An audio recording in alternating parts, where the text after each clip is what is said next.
Shalom à tous et à toutes, très heureuse de vous retrouver à Wake Up, notre rendez-vous matinal pleine d'espérance et de motivation. Nous vous prions de vous installer confortablement et d'accueillir la team Wake Up. Shalom avec grâce. Shalom Nami, tu vas bien? Je vais très bien et toi, ça va? Très bien, par la grâce de Dieu. J'aime bien ton style, ça te va. Merci Nami. Je t'en prie. Shalom Mathilde. Shalom Nami. Ça va? Oui, ça va très bien et j'aime bien le style de Grâce Abi. Avec la Et cravate. sinon, vous êtes toutes belles, hein, mes sœurs. Oh, merci toi également, ma sister. C'est le lundi et chaque lundi, c'est ça? C'est super. Pour ce début de semaine, nous recevons la visite de Monsieur Nguessan Francis. Il est juriste. Shalom, shalom. Shalom, la très chère sœur. Vous allez bien, monsieur? Ça va très bien, j'espère que vous aussi. Oui, ça va très bien. Merci. Tout à l'heure, on parlera de bonne santé du travailleur, c'est ça? Effectivement. D'accord, c'est super. À tout à l'heure. Et ce lundi matin, nous sommes très heureux d'accueillir sur notre plateau le pasteur Stéphane Waldman. Il nous visite de la Suisse. Shalom, pasteur Stéphie. Shalom, ami. Vous allez bien, pasteur? Très bien, et vous? Ça va très bien. Le pagne, la tenue, Voilà. rien à dire. Approprié. Approprié. C'est super. Installons-nous bien et puis laissons grâce prier avec nous. Seigneur, merci de tenir cette matinale entre tes mains. Conduis chaque aspect de cette émission pour la seule gloire de ton nom. Amen. Amen. Méditons ensemble.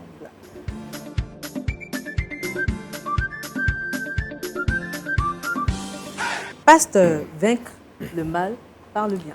Voilà, quelque chose de difficile, voire impossible. Et c'est parti du texte de Romains 12, versets 14 à 21. En fait, de Romains 12, on a qu'est-ce qu'un vrai disciple? La relation par rapport à Dieu, la relation par rapport au monde, la relation par rapport à nous-mêmes, la relation par rapport aux croyants et finalement, on va le voir maintenant, la relation par rapport aux non-croyants. Donc, devenir un chrétien, selon Romains 12, ce n'est pas difficile, c'est impossible. Pourquoi? Parce qu'il y a un commandement positif, bénissez ceux qui vous persécutent. Ça veut dire qu'on doit offrir le pardon. Deuxièmement, on doit s'identifier aux autres. Réjouissez-vous avec ceux qui se réjouissent, pleurez avec ceux qui pleurent. Et finalement, on doit s'associer aux autres, vivez en plein accord les uns avec les autres, n'aspirez pas à ce qui est élevé, mais laissez-vous attirer par ce qui est humble. Ça, c'était les trois aspects du commandement positif. Maintenant, deux aspects du commandement négatif. Ne rendez à personne le mal pour le mal, ne vous vengez pas vous-même. Deux raisons pourquoi il ne faut pas le faire. Premièrement, elles usurpent le rôle de juge de Dieu. Laissez agir la colère de Dieu, dit la Bible. Ce n'est pas à nous de laisser agir notre colère. Et deuxièmement, c'est un moyen inefficace pour obtenir la paix. La Bible dit, si ton ennemi a faim, donne-lui à manger. Et donc, il y a un résultat surnaturel, c'est le bien vaincra le mal. Il est dit, sois vainqueur du mal par le bien. Alors, comment répondre de façon surnaturelle, de façon impossible au mal? Premièrement, il faut comprendre que l'amertume, c'est comme boire du poison et espérer que l'autre meure ou tombe malade. Et donc, souvent les gens sont pleins d'amertume et ils espèrent que l'autre tombe malade, mais en fait, c'est du poison qu'on boit nous-mêmes et on se fait du mal. D'ailleurs, on peut même en mourir. On peut attraper le cancer, on peut vraiment Et puis, il y a certaines personnes qui se suicident parce que, justement, l'amertume, c'est comme une gangrène, ça ronge notre personnalité, et c'est pas bon. Donc, l'antidote au poison de l'amertume, c'est le pardon. Mais le pardon, c'est un grand sujet, je vais juste effleurer un petit peu, c'est un chemin. Le pardon, c'est un chemin. Le pardon, en fait, c'est remettre la cause à Dieu. C'est un poids qu'on a sur les épaules et au lieu de le porter nous-mêmes, pardonner, c'est pas dire « Ah, ça fait pas mal, c'est pas grave ». Non, pardonner, c'est remettre la cause à Dieu. Il dit « Moi, je prends plus ce poids, c'est Dieu qui va s'en charger ». Donc, il faut premièrement décider de pardonner, c'est une décision. Deuxièmement, c'est un voyage du pardon. Et moi, je l'ai expérimenté plusieurs fois dans ma vie, quand j'ai eu des choses très difficiles à gérer, c'est chaque fois que je priais la prière du Notre Père, que j'ai comme habitude de prier tous les jours, en insérant des choses personnelles, c'est que pardonne-moi ce que j'ai fait, mais comme je pardonne aux autres, je te dépose le poids. Et des fois, plusieurs fois par jour, chaque fois que la chose me revient à la figure, eh bien, je dépose devant Dieu. Je dépose devant Dieu. C'est un voyage, ça peut durer des semaines, ça peut durer des années. Et finalement, il y aura un témoignage, on a pardonné. Donc la question, c'est dans quelle mesure l'amertume m'affaiblit-elle spirituellement? Et je crois que parmi le peuple de Dieu, il y a beaucoup de gens qui vivent avec l'amertume dans l'âme. Ils ne veulent plus parler avec cette personne parce qu'elle leur a fait du mal. Ils ont de l'amertume. Et puis, voilà, donc on peut se demander si vraiment ils sont forts spirituellement. Voilà, donc j'encourage tous les téléspectateurs, de se sonder et de voir, d'entrer dans ce chemin de pardon pour vaincre le mal par le bien. Amen. Merci beaucoup, pasteur. Merci pour cette belle exhortation. Monsieur Nguesso, réaction. Merci beaucoup, la sœur. Effectivement, le thème, il est très important. Ouais. Et ma réaction va consister simplement à donner un exemple que moi-même j'ai personnellement vécu. D'accord, allez-y. Je viens d'arriver dans une entreprise et, en tant que consultant juriste. Et puis, il y a un événement qui se passe et je ne suis même pas comptable de l'événement. Donc, le directeur administratif et financier voit le directeur général pour qu'on mette fin à mon contrat de consultance. Donc, j'apprends dans les coulisses, mais je n'ai pas du tout, je n'ai pas gesticulé. Je me suis contenté de prier. Et par la suite, je crois 2 semaines après, un nouveau directeur général arrive. Et ce directeur général me dit, je te veux à plein temps. Donc, je passe à plein temps. Quelque temps après, il vient me voir, il veut licencier le DAF. Oh. Et c'est moi qui ai demandé pardon pour que le DAF reste. Et je donne cet exemple parce qu'effectivement, en tant qu'enfant de Dieu, le pardon, il est très important. Ça nous libère de beaucoup de choses. Voilà, merci beaucoup. Merci beaucoup, monsieur Nguesson. Pasteur, on va prier. Dieu notre Père, merci parce que par Jésus-Christ, nous pouvons pardonner aux autres. Et nous voulons te demander que tous ceux qui ont de l'amertume dans l'âme, tous ceux qui ont été blessés dans la vie, par des circonstances ou d'autres, peut-être par des chrétiens, mais aussi par des non-chrétiens, eh bien que tu nous donnes la force de décider de pardonner, d'entrer dans ce processus du pardon, de te déposer chaque fois que cela nous fait mal, le poids de cette blessure, la souffrance, et puis que nous puissions entrer dans ton pardon au travers de Jésus-Christ. Te demandons ces grâces au nom du Seigneur Jésus. Amen. Amen. Merci, pasteur.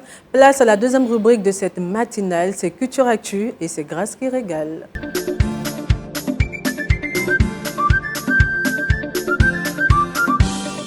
Abi Grâce, ce matin, tu nous parles de Daddy Yankee qui partage sa foi à 2000 détenus. Exactement, Nami. Aujourd'hui, on va aux États-Unis où le chanteur Daddy Yankee, de son vrai nom Ramon Rodriguez, donc c'est un chanteur de 50 ans qui est né le 3 février 1976 et il a donné sa vie au Seigneur Jésus-Christ en 2023, donc il est maintenant prédicateur de l'Évangile.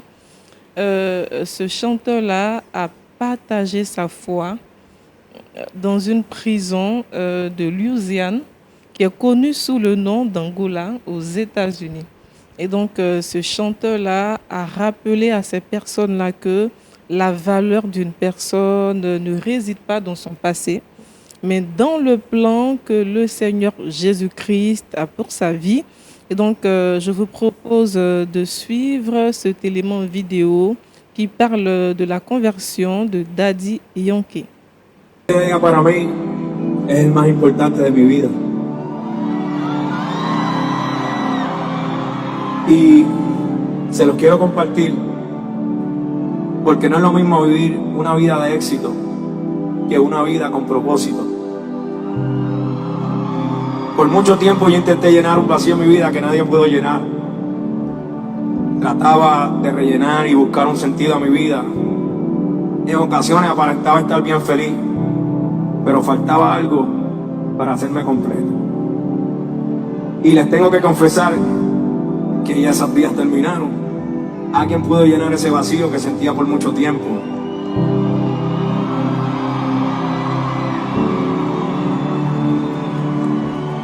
Me pude dar cuenta que para todos era alguien, pero yo no era nada sin él. Pude recorrer el mundo durante años, ganar muchos premios, aplausos y elogios, pero me di cuenta de algo que dice la Biblia. ¿De qué le vale al hombre ganar el mundo entero si pierde su alma? Por eso esta noche reconozco y no me avergüenzo en decirle al mundo entero que Jesús vive en mí.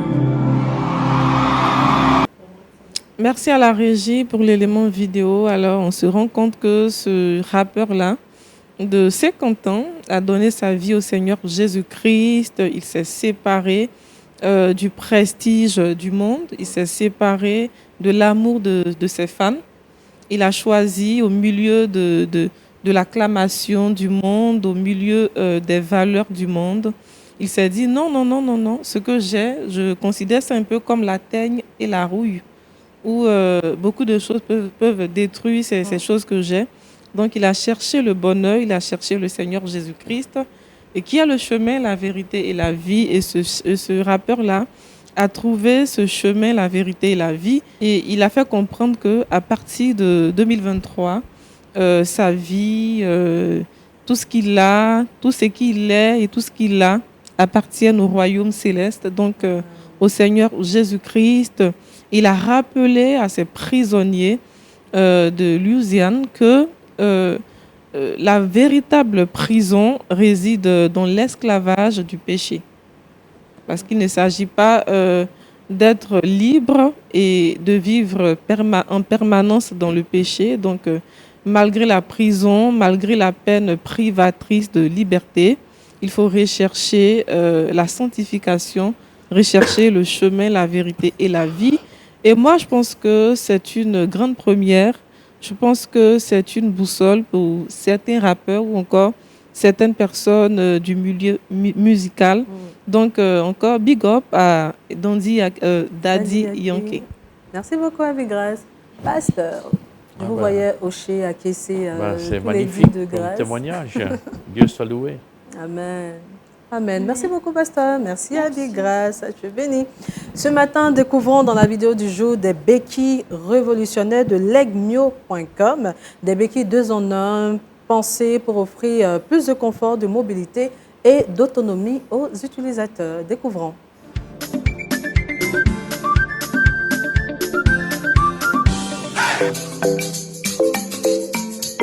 J'aurai des béquilles toute ma vie. Et quand on commence à enchaîner 1 an, 2 ans, 3 ans de béquilles, on se rend compte de tous les problèmes que c'est vivre à béquilles, les douleurs, mais aussi ne jamais avoir ses mains libres.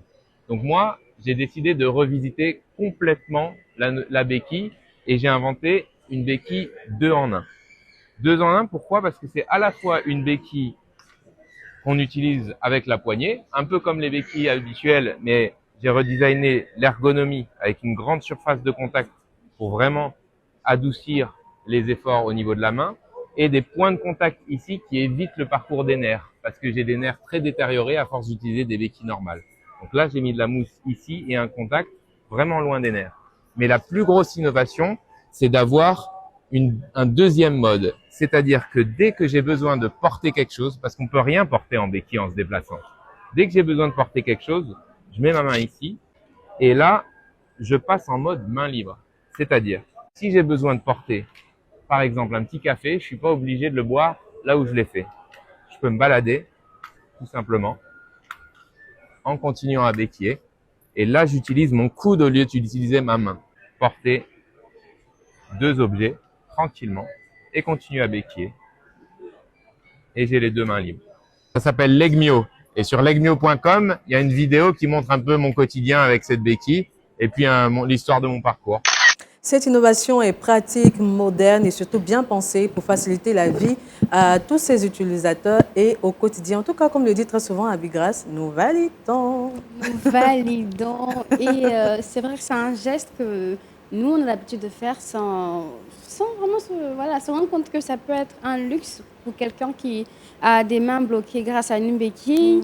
Et moi, j'ai beaucoup aimé l'innovation parce que là, tu peux bouger. Ouais, c'est ça. Alors que C'est dans le moi. quotidien, quand on voit les personnes qui ont des béquilles, elles sont vraiment, je peux dire, immobiles. Pas forcément libres de leur Vraiment, c'est mouvement. difficile. La personne est tout le temps figée à sa béquille. Elle peut pas toucher à tel porter des objet. affaires. Mais là, c'est vraiment pensé. Et ce qui me plaît, c'est quelqu'un qui utilise la béquille, qui a pensé, qui a dit, mais on a une vie assez limitée, on ne peut pas vraiment bouger, toucher les choses. Donc moi, je penserais à créer une solution et la solution est devenue une innovation. Et cette innovation sera répandue.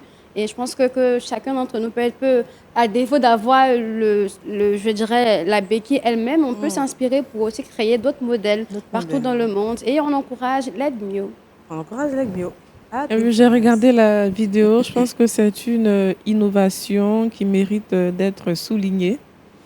Et je réalise que marcher, c'est un privilège, c'est une grâce. Je pense que c'est un chant d'allégresse. Donc moi, j'aimerais vraiment dire merci au Seigneur pour cette grâce qu'il me fait d'être en bonne santé et de me tenir sur mes pieds. Amen. Merci beaucoup, Abigrace. Monsieur Nguessan. Oui, j'ai suivi avec intérêt la vidéo. Effectivement, c'est très intéressant, surtout pour nos frères et sœurs qui en auront besoin. C'est très essentiel parce qu'aujourd'hui, quand on se sent très bien, on pense qu'on a tout. Mais il y a aussi ceux qui ont besoin de cette technologie pour pouvoir améliorer leur quotidien. Merci C'est beaucoup, très important. Monsieur Nguessan. Pasteur. Ah, mais c'est super, cette innovation. J'aurais espéré avoir ces béquilles il y a 20 ans, quand j'étais pendant une année sur béquilles. Alors, c'est vraiment à saluer, cette innovation. Merci Bravo. beaucoup, Pasteur. Mais elle n'est pas disponible partout, donc je pense qu'il faut chercher. Quand Ouais, on va en je pense qu'elle sera pharmacie, on ne va pas les répondue. trouver. Quand le médecin il dit qu'il faut des béquilles, ils ne vont pas donner ces béquilles-là. Et ça, c'est dommage. Je pense qu'à l'avenir, hein, ces béquilles seront un peu répandues partout Faut dans le monde espérer, entier. ouais. Et puis, le prix sera certainement accessible. Merci beaucoup, Pasteur. Merci à tout le monde. C'est un lundi spécial à Wake Up car nous parlons bonne santé des travailleurs, bonne santé professionnelle dans Bonne Santé.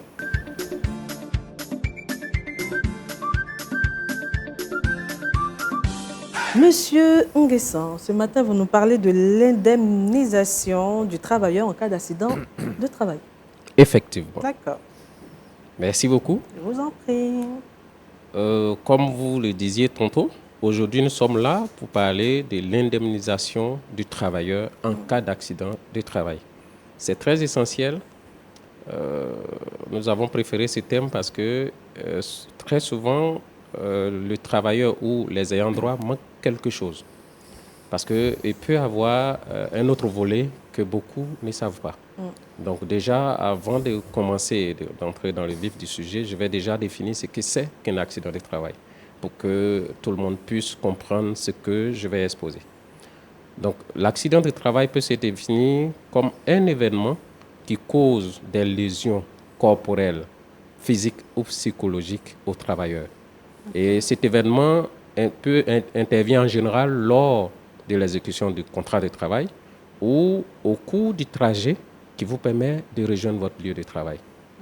Donc, par exemple, si au moment où vous vous rendez au travail, vous avez un accident de la route, il s'agit d'un accident de travail. Si vous travaillez dans le domaine du bâtiment et que pendant que vous construisez votre mur, le mur s'écroule sur vous, c'est un accident de travail. Donc, la plupart du temps, les gens pensent seulement au mur qui s'écroule, mais on oublie le trajet. Mais il faut que ce soit un trajet normal. Parce que si vous détournez votre trajet, ce n'est plus un accident de travail. Voilà. J'ai eu un cas où le frère, pendant qu'il a fini au travail, il a fait un tour à l'église et c'est quand il rentrait qu'il a eu son accident. Là, ce n'est plus un accident de travail. Voilà. Donc voilà ainsi défini l'accident de travail. Et aujourd'hui, je veux baser mon intervention surtout sur qui indemnise en général. Qui indemnise en cas d'accident de travail. Le premier volet, c'est que c'est l'institution de prévoyance sociale qui indemnise. Si bien sûr vous êtes déclaré auprès de l'institution. Parce qu'il y a des employeurs qui ne déclarent pas les salariés auprès de l'institution de prévoyance sociale qu'on appelle chez nous la CNPS, la Caisse nationale de prévoyance sociale. Voilà. Donc si vous êtes déclaré auprès de la Caisse nationale de prévoyance sociale, c'est celle-là qui doit normalement vous indemniser. Mais au préalable, il va falloir déclarer votre accident auprès de cette institution. L'employeur peut faire la déclaration. L'employeur lui-même peut faire également la déclaration. Voilà. Donc, le premier volet, c'est que c'est la Caisse nationale de prévoyance sociale qui vous indemnise. Ça, c'est ce qui est le principe. Mais, exceptionnellement, l'employeur également peut vous indemniser. Pourquoi? Je prends un cas, un exemple, où une entreprise qui fait des routes. Et pendant l'exécution du travail, l'entreprise a confié un camion Ben à un salarié qui n'avait pas le permis de conduire. Et par défaut de maîtrise, le camion Ben touche peut-être une installation à haute tension de l'électricité, et ce qui électrocute un travailleur sur le chantier. Donc là, effectivement, l'institution de prévoyance sociale va indemniser le travailleur, mais également il y a une responsabilité personnelle de l'entreprise, parce que l'entreprise a confié ce camion à quelqu'un qui n'est pas censé le maîtriser. Donc il y a une négligence, il y a une faute de la part de l'entreprise. Donc la CNPS va indemniser le salarié qui a été victime de l'accident, mais également ce salarié-là peut poursuivre l'entreprise pour se faire indemniser de façon complémentaire ou de façon supplémentaire par l'entreprise. Ce volet, beaucoup de personnes n'ont pas ce volet, parce qu'on s'arrête très souvent au niveau de la CNPS. Mais après votre accident, il faudra chercher, est-ce que mon entreprise n'a pas commis une faute? Est-ce que mon entreprise n'a pas commis une négligence afin que l'accident puisse survenir? Si c'est oui, on a une action contre cette entreprise-là pour se faire indemniser. Voilà en gros ce que je voudrais dire aujourd'hui concernant l'accident du travail. C'est surtout ce second volet-là que je voudrais partager aux uns aux autres pour que chacun puisse vraiment rentrer dans ses droits lorsque le préjudice est énorme. Parce que l'accident du travail peut aller jusqu'à la mort du salarié. Ouais. Voilà. D'accord. Monsieur Nguesson, j'ai une question. Est-ce que pendant l'accident de travail, le salarié ou l'employé il perçoit toujours son salaire? Oui, lorsqu'il a l'accident, l'employé perçoit toujours son salaire. Mais tout va dépendre. Parce que vous pouvez avoir l'accident, mais vous pouvez travailler, par exemple. Vous pouvez avoir un accident, mais les blessures ne sont pas trop graves. Vous pouvez continuer de travailler. Donc, votre employeur va continuer de vous payer. Maintenant, si vous ne pouvez pas du tout travailler, c'est la CNPS qui prend le relais de l'employeur pendant une certaine période. La CNPS va vous reverser le salaire pendant une certaine période. D'accord, voilà. C'est bien clair. Merci beaucoup. Mathilde, une question? Je me demande à quel moment commence, l'enregistrement pour être déclaré à la CNPS, par exemple. Selon la législation, dès que vous êtes embauché par une entreprise, dès que vous êtes engagé, le terme embauché, je serai très précis dessus parce que beaucoup de salariés pensent que c'est quand on a un contrat écrit qu'on dit qu'on est embauché. Non, le contrat verbal, c'est aussi l'embauche. Quand vous avez un contrat verbal, vous êtes tout de suite en CDI. Tout de suite. Donc, pour être déclaré auprès de l'institution de prévoyance sociale, vous pouvez avoir un contrat de travail à durée indéterminée ou un contrat de travail à durée déterminée. On va rapprocher le micro. Voilà. Vous pouvez avoir un contrat de travail à durée indéterminée ou un contrat de travail à durée déterminée. Dès que vous êtes embauché, automatiquement, l'employeur est obligé légalement de vous déclarer auprès de l'institution de prévoyance sociale. D'accord. Pas de question. Pasteur, question? Tu veux encore poser une question? Je voulais demander, c'est juste pour poursuivre la question, demander comment on fait pour savoir qu'on a été déclaré. Est-ce qu'on va se déclarer soi-même ou bien c'est l'employeur? Et comment on arrive à savoir qu'on a été finalement déclaré par son employeur? C'est l'employeur qui vous déclare. Mais le premier indice déjà, parce qu'il y a un certain nombre de documents que l'employeur doit pouvoir vous demander. Votre pièce d'identité et puis votre extrait de naissance. En général, quand vous êtes embauché quelque part, qu'on vous demande ces deux documents, c'est un préalable pour la déclaration à la CNPS. Mais vous pouvez aussi vous rapprocher de la CNPS elle-même pour vérifier si vous êtes effectivement déclaré. Voilà. Très souvent, sur le bulletin de salaire, vous allez voir un numéro CNPS. Mais bon, on ne sait jamais. Il est toujours bon de vous rapprocher de la CNPS. Ils vont vous recevoir. Pasteur, réaction, question? Bon, ça c'est pour la Côte d'Ivoire, n'est-ce pas? C'est ça. Et donc, dans d'autres pays, il y a d'autres règles. Donc, chaque pays est différent. Effectivement. En fait, c'est ça. Effectivement. Chaque pays a ses règles. Chez nous, par exemple, on n'a pas une seule assurance. Chaque employeur a sa propre assurance. Wow. J'ai une dernière question, l'ami. Est-ce qu'il faut forcément être en entreprise pour commencer soi-même Est-ce qu'on ne peut pas, il y a entre quelqu'un qui ne travaille pas à l'entreprise, mais qui a sa propre activité, peut soi-même se déclarer, autodéclarer à la CNPS, comme ça, si en cas de peut-être son magasin a perdu, son activité a eu un problème, la personne peut être indemnisée. C'est bon. Pour la perte de magasins, incendies et autres, je ne pense pas que la CNPS couvre cela. Mais en tant qu'individu, puisque la CNPS fonctionne un peu comme une assurance. Donc, il n'y a pas que l'employeur. Si vous voulez vous faire déclarer, vous pouvez vous faire déclarer. Il suffira pour vous de payer des primes. Voilà, parce que la CNPS offre plusieurs prestations quand vous êtes déclaré. Il y a par exemple les prestations liées à la maternité, les prestations liées aux accidents de travail, entre autres. Donc, vous pouvez vous faire déclarer auprès de cette institution, en dehors même du cadre d'un contrat de travail. Voilà, et vous allez bénéficier des prestations de la CNPS. Monsieur Nguesson, il y a une question qui me taraude l'esprit. Que doit faire l'employé automatiquement dans l'immédiat après un accident de travail?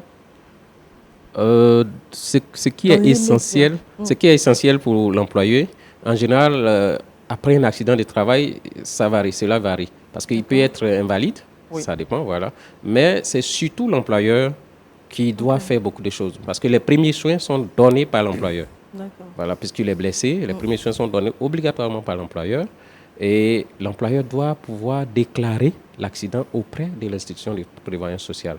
La déclaration par l'employeur est dans un délai très court, mais la déclaration par l'employé, le délai il est plus long. Parce que si l'employeur n'a pas pu faire la déclaration, après, l'employé lui-même peut prendre le délai pour faire sa propre déclaration, déclaration d'accident. Je ne sais pas, juridiquement, est-ce que si l'employeur ne prend pas cette initiative, est-ce que l'employé a le droit de le poursuivre? Je sais pas. L'initiative de... après l'accident, si l'employeur ne déclare pas l'accident de l'employé, est-ce que l'employé, dans sa position d'employé, a le droit de poursuivre son employeur? De toute façon, je pense que le problème ne se posera pas parce que la loi donne aussi la latitude à l'employé lui-même de déclarer l'accident. Mais il peut poursuivre l'employeur lorsqu'il n'est pas déclaré à la CNPS. Parce que quand vous n'êtes pas déclaré, vous ne bénéficiez pas des prestations de la CNPS. Donc, dans ce cas-là, vous pouvez poursuivre votre employeur pour réparer le préjudice que vous avez subi. D'accord. Merci beaucoup, M. Nguesson. Merci beaucoup. Parlons à présent astuce, parlons trickbox avec Mathie.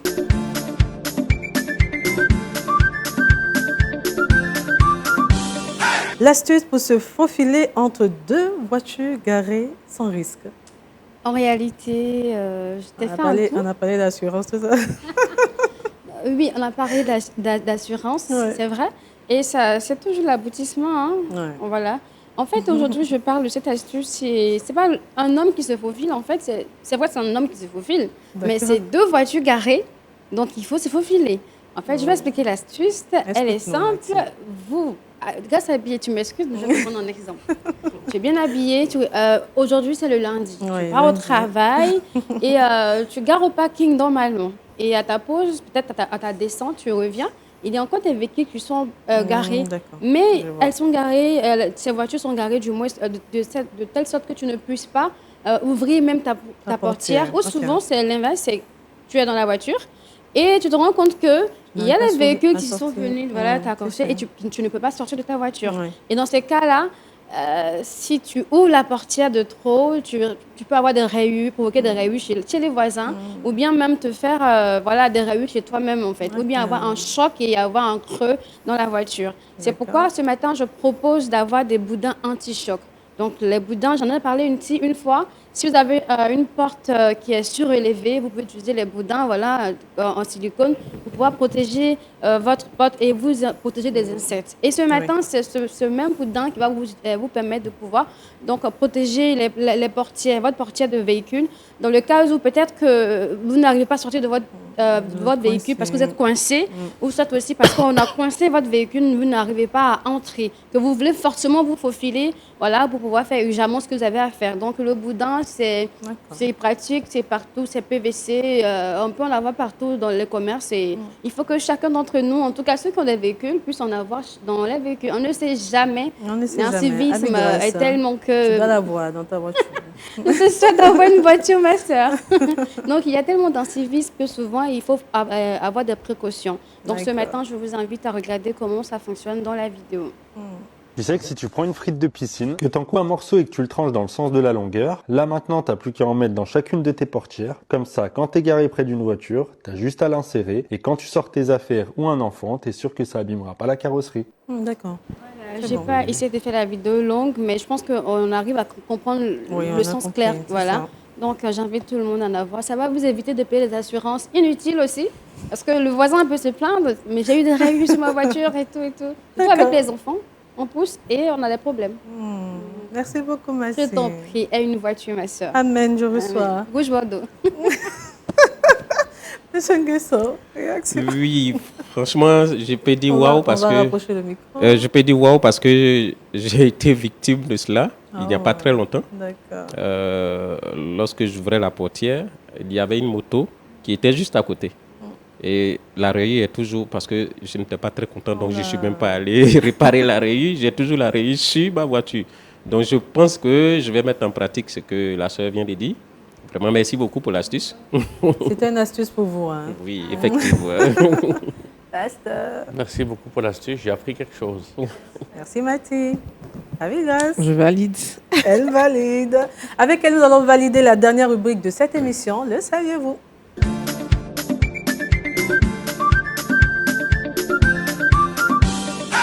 La Mirabelle. Exactement, mon ami. Aujourd'hui, nous allons dérouler le tapis rouge pour la Mirabelle, qui, je rappelle, est issue du mirabellier, une variété du prunier. Donc, c'est un fruit qui a été largement répandu en Lorraine, donc en France. Et la grande question qu'on se pose, d'où nous vient la Mirabelle? La Mirabelle nous vient tout simplement du mot latin mirabilis, qui signifie belle à voir ou encore admirable. Alors, à cet effet, je vous propose de suivre cette vidéo. Un fruit que je ne vois pas. Mais, Nami, je t'ai apporté des mirabelles. Ah bon? Oui, au maquillage. Dans la salle de maquillage. D'accord, il n'y a pas de souci. Donc, Merci, après l'émission, je pense que tu pourras Merci, déguster t'es tes trop gentil, ma mirabelles. sister. Ah oui. Merci beaucoup. Mathie, Il y en a. tu as tes mirabelles, non? Je pense que... Merci beaucoup. Abigail. Merci encore à la régie. Comme la vidéo l'indique, ce fruit-là est un condensé de bienfaits. La mirabelle est riche en bêta-carotène, en vitamine E, en potassium, en magnésium, pour ne citer que ceux-là. Donc, c'est un fruit qui est rafraîchissant. En magnésium, ça m'intéresse. Oui, exactement. Exactement. Merci beaucoup, avec grâce. Merci beaucoup, Mathie. Romains 12, 21. Ne te laisse pas vaincre par le mal, mais sois vainqueur du mal par le bien. Amen. Merci, Mathie. Merci, avec grâce. Merci encore pour mes mirabelles. Merci beaucoup. Monsieur Guesson, merci. Dans le micro. À très bientôt. Merci beaucoup. Je À vous très en bientôt. prie. Merci beaucoup. Pasteur, merci. Avec plaisir. Pasteur Stéphie, hein. Oui, c'est ça. C'est ça. Merci à vous. Bénie et fructueuse semaine à vous. Que le Seigneur bénisse votre semaine. Papa.